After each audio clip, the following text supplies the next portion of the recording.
Sir, Anna Hazare यांनी शिखर बँकेच्या क्लोजर रिपोर्टवरती प्रश्नचिन्ह निर्माण केलाय आणि ते या सगळ्या क्लोजर रिपोर्टच्या विरोधात न्यायालयात सुद्धा जाणारे निषेध याचिका दाखल करणार आहे। अजित पवारांना सातत्याने कुठे टार्गेट केलं जातं? कालच्या अण्णा हजारेच्या मागणीनुसार कळालं की अण्णा हजारेची तब्येत चांगली आहे, ते जे चांगल्या पद्धतीने काम करतायत। हे जे अण्णा हजारे सारखे या महाराष्ट्रामध्ये स्वयंघोषित समाजसेवक आहेत ते वर्षातून एखाद्या दिवशी जागतात, त्यांना जी सुपारी वाजवण्याची जबाबदारी दिली जाते त्याच्या विरोधात ते बोलतात। अण्णा हजारेचा बोलवता धनी कोण आहे याची नारकोटे झाली पाहिजे। आमच्यावर जी चौकशीची मागणी त्यांनी केलेली आहे ती चौकशी अनेक यंत्रणेच्या माध्यमातून झालेली आहे, न्यायालयीन प्रक्रिया त्याच्यावरती पार पाडलेली आहे आणि ते पार पडल्याच्या नंतर त्याच्यामध्ये क्लीन चिट आम्हाला भेटलेली आहे। खरं तर तुमचा यंत्रणेवर विश्वास नाही, तुमचा न्यायव्यवस्थेवर विश्वास नाही, मग आज जाणीवपूर्वक जो राष्ट्रवादी काँग्रेस पक्षाचा ब्रँड अजितदादा आहेत तो ब्रँड डॅमेज करण्यासाठी तुम्हाला कुणी सुपारी दिली आहे हे सुद्धा पाहावं लागेल।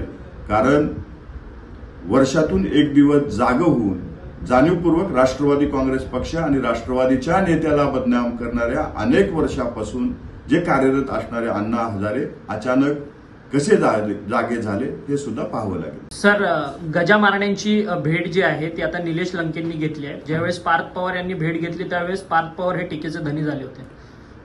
अनावधानाने पारदादा त्या ठिकाणी गेले होते आणि ते गेल्याच्या नंतर काही तुतारी गटाच्या लोकांनी त्यांना टीका केली होती। त्यावेळेस अजितदादांनी ते चुकीचे, ते चूक झाले, अशा पद्धतीची घटना घडायला नाही पाहिजे होती म्हणून त्यांना त्या ठिकाणी ती गोष्ट ऐकवली होती।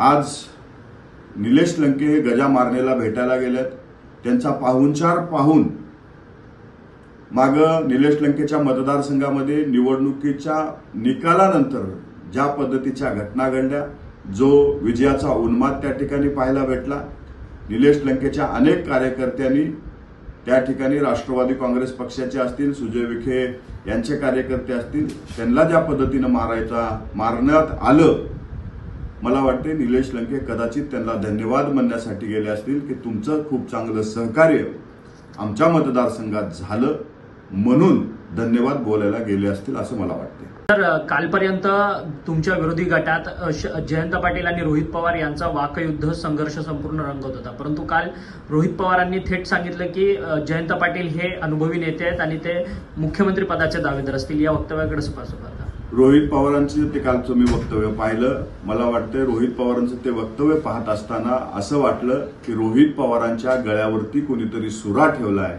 आणि अशा पद्धतीचं वक्तव्य त्यांच्याकडनं वधवून घेतलंय। नेमका सुरा कुणी ठेवला हे सुद्धा पाहावं लागेल, कारण अनेक महिन्यापासून जे रोहित पवार आणि जयंत पाटील साहेबांमध्ये जे युद्ध चालू आहे ते युद्ध थंड करण्यासाठी रोहित पवाराच्या गळ्यावरती सुरा नेमका कुणी ठेवला हे पाहावं लागेल। पण सुरा कुणी ठेवला तुम्हाला वाटतं सर? मला वाटतंय तुमची शोधपत्रकारिता खूप चांगली आहे आणि मला विश्वास आहे की तुम्ही ते शोधून महाराष्ट्राच्या जनतेला सांगाल की रोहित पवाराच्या गळ्यावरती नेमका सुरा कोणी ठेवला। एबीपी माझा, उघडा डोळे बघा नीट।